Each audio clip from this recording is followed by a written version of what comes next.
Hola, ya tenemos una versión nueva de Digi3D y en este vídeo te voy a mostrar las novedades de esta versión de manera cronológica.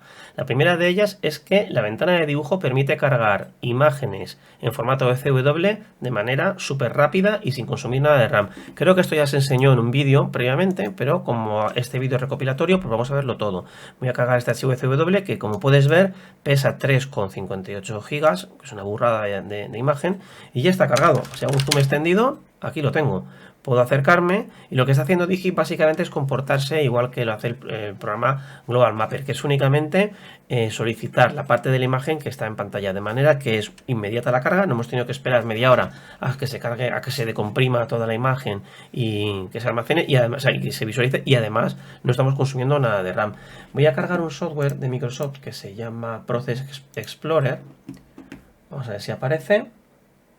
Aquí lo tenemos. Con este software lo que podemos ver es el consumo de recursos de una determinada aplicación. Entonces ahora busco Digi3D, que aquí está. Al hacer doble clic me aparece esta ventana con varias pestañas, y aquí en Performance Graph podemos ver el consumo de RAM de la aplicación, y aquí en GPU Graph el consumo de memoria de tarjeta gráfica. Si te fijas, está consumiendo 42 megas de memoria de tarjeta gráfica independientemente del zoom que tenga. Si te fijas, este gráfico no cambia, y aquí en Performance Graph igual. Está completamente optimizado. La siguiente novedad es que en el editor de tabla de códigos hemos añadido la posibilidad de seleccionar, voy a crear un código nuevo, prueba, en los parámetros de importación y exportación de DGN, en estilo de la entidad, ahora podemos seleccionar la opción por capa. Esta opción antes no estaba disponible, únicamente podíamos poner 0, 1, 2 o el texto que nosotros quisiéramos, pero no existía la posibilidad de poder crear un estilo por capa. Pues ahora sí. Continuamos con una orden que nos piden todos los años al menos una o dos veces, que es la antigua orden BIM-PLT. Esta orden yo me había negado a desarrollarla porque lo que hace es explotar la simbología para luego poder visualizar con la misma representación en otros software como puede ser MicroStation o AutoCAD. Pero es que tanto MicroStation como AutoCAD tienen sus propios métodos para poder definir simbologías, de manera que no tiene ningún sentido que nosotros desde Digi queramos controlar cómo se visualiza la representación de vectores y de patrones en otro software. Lo normal es que lo hagas en ese otro software. El problema es que en esos dos software no te permiten hacerlo en 3D, solo en 2D. Por eso siempre nos lo han ido pidiendo. Entonces hemos recuperado la orden BIM-PLT que te voy a mostrar. Si me acerco aquí, pues podemos ver que no estoy viendo ningún patrón. Voy a habilitar el patrón. Aquí lo tengo. Entonces ya hemos visto, acabamos de ver pues que esta línea que antes era continua, pues ahora tiene esta representación, esta otra, y las masas de árboles. Claro, la historia es que sí, esto en realidad no deja de ser una línea recta. Esto no se puede exportar a MicroStation ni a AutoCAD. Entonces si ejecutamos la orden BIM-PLT, lo que va a hacer esta orden es hacer su magia y explotar todos los patrones, de manera que vamos a encontrarnos una línea por cada uno de los objetos que representamos aquí. Como tengo habilitado el patrón, pues aquí me está apareciendo este artefacto, pero ya si deshabilito el patrón, puedo comprobar que se visualiza exactamente igual que antes de explotar y al aplicar el patrón. Entonces, si ahora, como puedes comprobar, yo puedo seleccionar cada uno de estos tramos. Vengo aquí, puedo seleccionar este cuadradito, puedo seleccionar esta línea, de manera que ahora ya podemos exportar a MicroStation y a DWG, AutoCAD, con los patrones de Digi3D. La siguiente modificación que hemos realizado es que hemos añadido la posibilidad de utilizar un cuadro de búsqueda en campos de base de datos de tipo numérico. Ahora mismo estoy con un ejemplo, tengo un código de casa y el código de casa está vinculado con una tabla que le he llamado T002, y esta tabla tiene un identificador de calle. Este identificador es un número, realmente es un número. Hay que almacenar un 1, 2, 3, pero al usuario lo que hacemos es mostrarle un nombre de calle. Yo he preprogramado varios: José Ignacio Ávila, Gran Vía y Atocha. Esto en realidad será el número 1, 2, 3 o los que sea. Pues si este listado es muy grande, deberíamos de añadir la posibilidad de que el usuario pueda buscar el nombre de una calle, y eso es lo que lo que podemos desencadenar pulsando el botón de los 3 puntos. Esta versión de Digi3D permite realizar búsquedas en campos de tipo numérico, porque hasta ahora únicamente se podía realizar esta operación si el campo era de tipo texto, pero esto, aunque estemos viendo aquí textos, realmente son números, porque es una tabla de campo numérico. Entonces ahora ya sí que podríamos aquí buscar Ato y me aparece Atocha. El siguiente cambio lo ha sufrido el programa generador de archivos de ortofotos telescópica, que tiene dos cambios.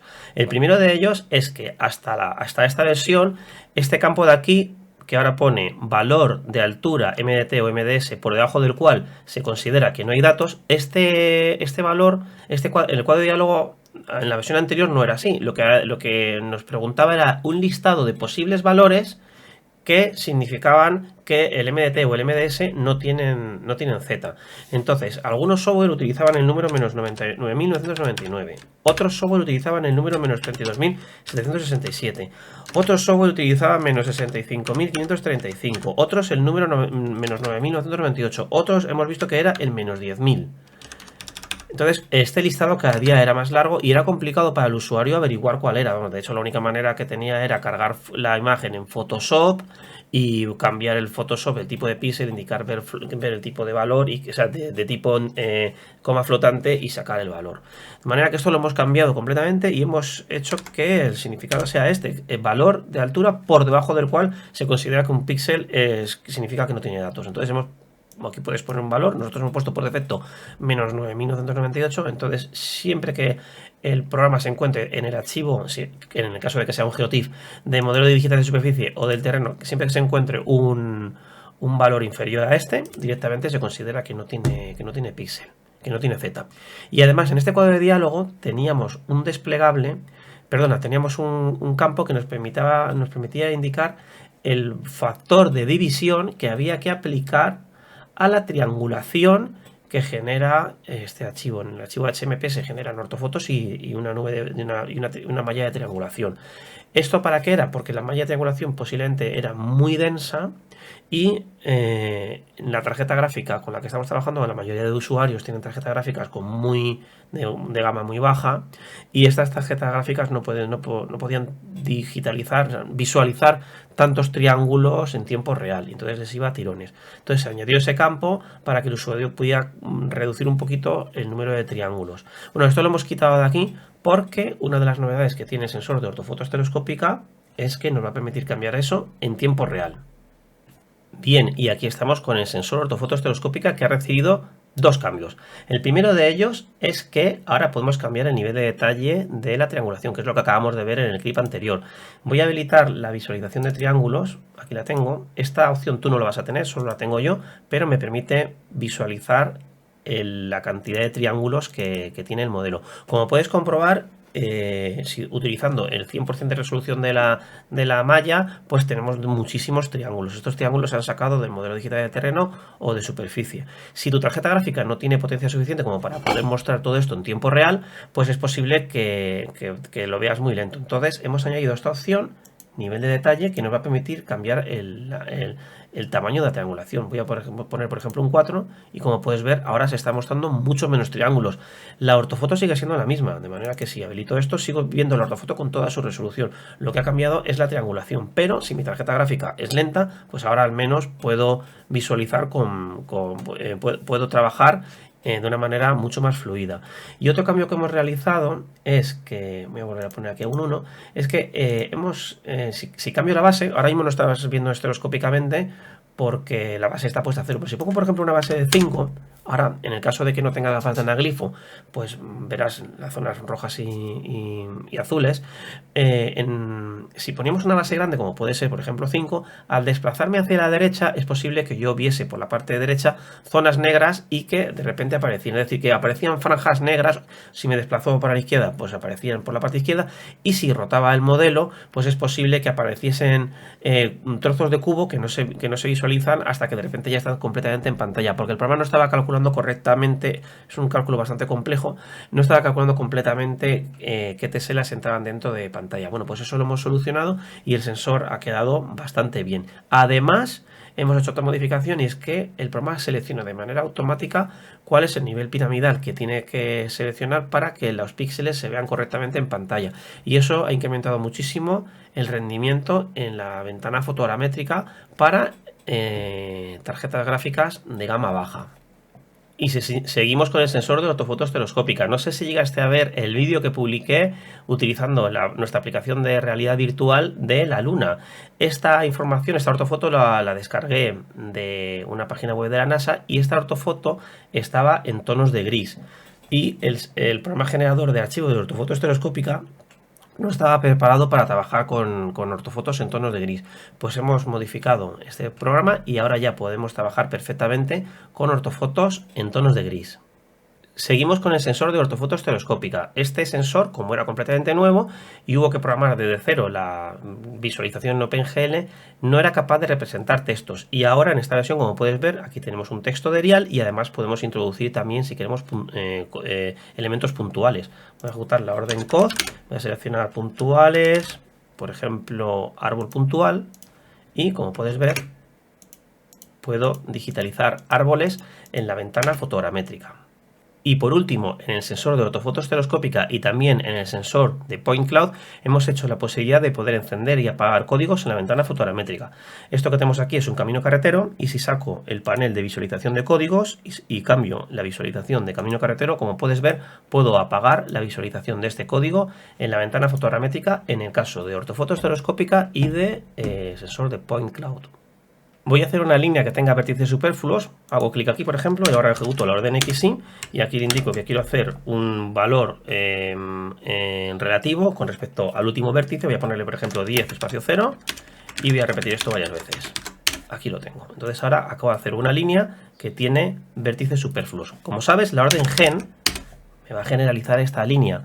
Me dice que seleccione elemento a generalizar. Selecciono el elemento y lo que ha hecho ha sido eliminar los vértices superfluos. Bueno, pues voy a deshacer y vamos a suponer que yo tengo más líneas y que quiero realizar una generalización sobre varias, pero no sobre todo lo del archivo. No quiero ejecutar la orden gen igual a un código. Solo quiero hacerlo sobre estas tres líneas y además lo quiero hacer de una única vez. Pues hasta el día de hoy no podíamos, pero ahora podemos porque la orden gen a partir de esta versión admite selección múltiple. De manera que si yo ejecuto la orden gen, en menú de inmediato se me han habilitado todas las opciones de selección múltiple y puedo seleccionar por ejemplo este comando, seleccionar múltiples entidades, selecciono una, selecciono otra y selecciono otra, pulso la barra de espacio y se me acaba de generalizar todas ellas.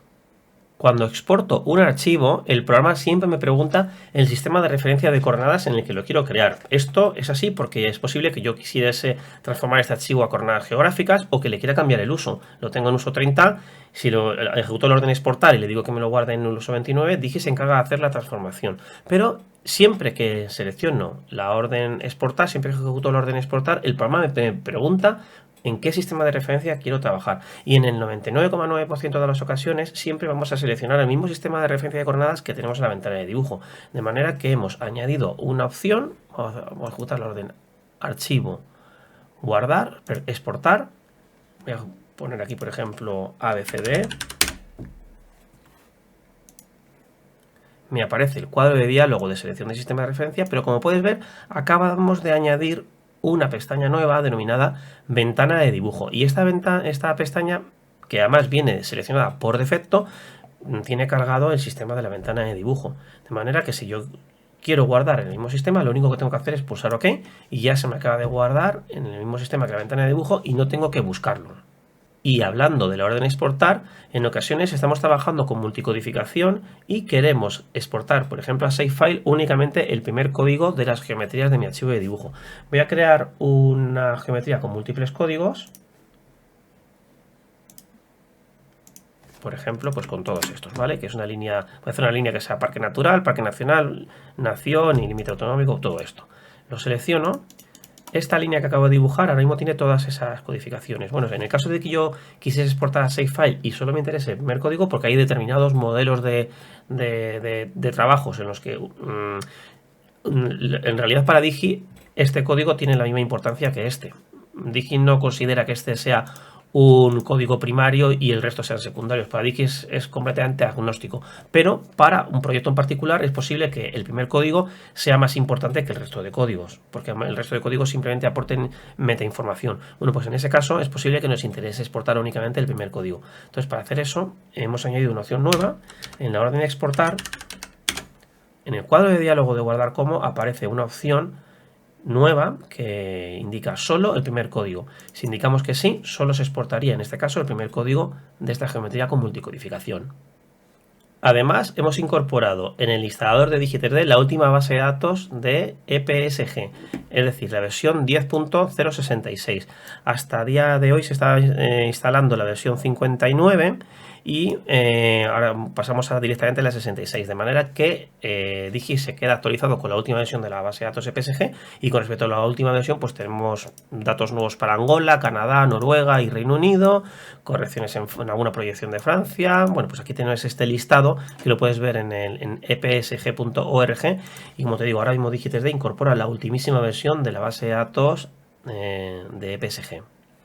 Bien, y por último tenemos cambios en el sensor de Point Cloud, que antes se llamaba MMS, luego lo llamamos sensor LiDAR y ahora se llama sensor Point Cloud, y ya no le vamos a cambiar el nombre. En este sensor hemos realizado dos cambios. Uno de ellos es que el color de la nube de puntos, ahora hemos añadido un shader nuevo, y en este shader podemos seleccionar la opción color RGB con tamaño de píxel automático. Esto es así porque en las versiones anteriores, si se pintaba una tesela con un nivel piramidal inferior, los píxeles, al ser menos densa y tener menos puntos, pues podíamos ver huecos, y ahora no es así. Ahora las teselas se pintan con distintos tamaños de píxel en función de la densidad de puntos que tengan, de manera que siempre vamos a ver información y no vamos a ver huecos. Y además, otro cambio que hemos realizado es que ahora, en el caso de cargar archivos con extensión E57, se puede utilizar archivos E57 que tengan coordenadas esféricas, porque hasta el día de hoy Digi únicamente cargaba archivos E57 con coordenadas UTM, bueno, con coordenadas ortogonales, y ahora también podemos cargar archivos E57 que tengan coordenadas esféricas.